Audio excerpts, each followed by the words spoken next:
ಈ ತರ ಒಂದು ದೇವಸ್ಥಾನ ಇದೆ ಅಂದ್ರೆ ನೀವ್ ನಂಬೋದು ಇಲ್ಲ. ಹಾಗೆ ಇತ್ತು ದೇವಸ್ಥಾನ ಅಂತೂ ತುಂಬಾ ಜನಕ್ಕೆ ಗೊತ್ತೇ ಇರೋದಿಲ್ಲ. ಸೊ ಅಲ್ಲಿಗೆ ಹೋಗ್ತಾ ಇದೀವಿ. ಇದು ನನ್ನ ತಂದೆಯವರ ಮನೆ ದೇವರ ಆಗಿರುತ್ತೆ. ಸೊ ಚಿಕ್ಕ ವಯಸ್ಸಿಂದ ಓಡಾಡುವಂತ ಊರಿದು ತುಂಬಾನೇ ಫೇವ್ರೇಟ್ ಅಂತಾನೆ ಹೇಳ್ಬೋದು. ಶ್ರೀ ರೇವಣಸಿದ್ದೇಶ್ವರ ಸ್ವಾಮಿ ಇಲ್ಲಿ ಶಿವ ದೇವರು ನೆಲೆಸಿದ್ದಾರೆ.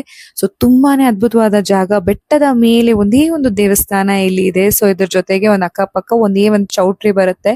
ಸೊ ನೀವು ಸುತ್ತಲೂ ನೋಡಿದ್ರೆ ಪೂರ್ತಿ ಕಾಡು, ಕಾಡಿನ ಮಧ್ಯದಲ್ಲಿ ಒಂದೇ ಒಂದು ದೇವಸ್ಥಾನ ಇದೆ. ಸೊ ತುಂಬಾ ಚೆನ್ನಾಗಿದೆ ದೇವ್ರು ಮಾತ್ರ, ಅಂಡ್ ತುಂಬಾ ಪವರ್ಫುಲ್ ಕೂಡ. ಇಲ್ಲಿ ನಾವು ವರ್ಷಕ್ಕೊಮ್ಮೆ ಬಂದು ಈ ತರ ಪೂಜೆನ ಮಾಡ್ಕೊಂಡು ಹೋಗ್ತೀವಿ. ಸೊ ಚಿಕ್ಕ ವಯಸ್ಸಿನ ಮಾಡ್ಕೊಂಡು ಹೋಗ್ತಾ ಇರುವಂತಹ ರೂಢಿ. ಅವಾಗ್ಲಿಂದ ಇವಾಗ ತನಕ ಏನು ಡೆವಲಪ್ಮೆಂಟ್ ಆಗಿಲ್ಲ, ಹೀಗೆ ಇದೆ ಜಾಗ ಮಾತ್ರ. ಸೊ ಇದು ಸ್ವಲ್ಪ ದೇವಸ್ಥಾನ ಕೆಳಗಡೆ ಬಂದ್ರೆ ಇಲ್ಲಿ ಗಂಗಮ್ಮ ಅಂತ ಮಾಡ್ತಾರೆ. ತುಂಬಾ ಚೆನ್ನಾಗಿರುತ್ತೆ. ಇಲ್ಲೆಲ್ಲ ನಾವೇ ಪೂಜೆ ಮಾಡೋದು, ಎಲ್ಲ ನಮ್ಗೆ ಏನ್ ಬೇಕೋ ನಾವೇ ತರಬೇಕು. ಸೊ ಒಂದೇ ಒಂದು ಏನು ಸಿಗೋದಿಲ್ಲ, ನಿಮ್ಗೆ ನೀರ್ ಬೇಕಂದ್ರೂ ಕೂಡ ಸಿಗೋದಿಲ್ಲ. So very remote place, just like forest ಅಂತಾನೆ ಹೇಳ್ಬೋದು ಇದನ್ನ. ಅಂಡ್ ಇಲ್ಲಿ ನೋಡಿ ಈ ತರ ಗಂಗಮ್ಮ ಪೂಜೆನ ಮಾಡ್ತೀವಿ ಇಲ್ಲಿ ಬಂದು ನಾವು. ತುಂಬಾ ಚೆನ್ನಾಗಿರುತ್ತೆ ಎಕ್ಸ್ಪೀರಿಯನ್ಸ್ ಮಾತ್ರನೂ. ಸೊ ಇಲ್ಲಿಂದ ಮೇಲ್ಗಡೆ ತನಕ ನಾವು ನಡ್ಕೊಂಡು ಹೋಗ್ತೀವಿ. ಮತ್ತೆ ಒಂದು 200 ಮೀಟರ್ಸ್ ನಡಿಬೇಕಾಗತ್ತೆ ಮತ್ತೆ ದೇವಸ್ಥಾನಕ್ಕಾಗಿ. ಸೊ ಅದ್ಭುತವಾದಂತ ಜಾಗ, ಅದ್ಭುತವಾದಂತ ಒಂದು ಎಕ್ಸ್ಪೀರಿಯನ್ಸ್ ಇದಂತೂ.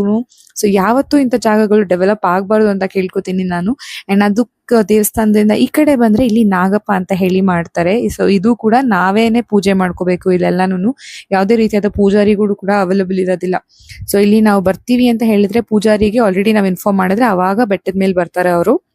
ಸೊ ತುಂಬಾ ಚೆನ್ನಾಗಿದೆ. ಇದು ಕೂಡ ವೆರಿ ಪವರ್ಫುಲ್. ಸಿರಡಲ್ಲೂ ಬಡಿದು ಈ ನಾಗಪ್ಪ ನೆಲೆಸಿದ್ದಾರೆ ಅಂತ ಹೇಳುವಂತ ರೂಢಿ ಕೂಡ ಇದೆ ಇಲ್ಲಿ. ಇಲ್ಲೆಲ್ಲ ಅಭಿಷೇಕ ಮಾಡಿ ಪೂಜೆನ ಸಲ್ಲಿಸ್ಬಿಟ್ಟು ದೇವರಿಗೆ ಅಂಡ್ ನಮ್ಮ ಒಂದು ಏನಿದೆ ಈ ನೇಚರ್ ನ ತುಂಬಾ ಎಂಜಾಯ್ ಮಾಡಿದ್ವಿ. ಸೊ ತುಂಬಾ ಚೆನ್ನಾಗಿದೆ ಅಲ್ವಾ ಜಾಗ. ಈ ಜಾಗದ ಬಗ್ಗೆ ನಿಮ್ಗೆ ಏನಾದ್ರು ಅರಿವಿದ್ಯಾ ಅಂತ ನನ್ಗೆ ಕಮೆಂಟ್ ಮಾಡಿ. ಸೊ ಅದ್ಭುತವಾದಂತ ಒಂದು ಈ ವ್ಲಾಗ್ಗೆ ಒಂದು ಲೈಕ್ ಕೊಡೋದನ್ನ ಮರಿಬೇಡಿ.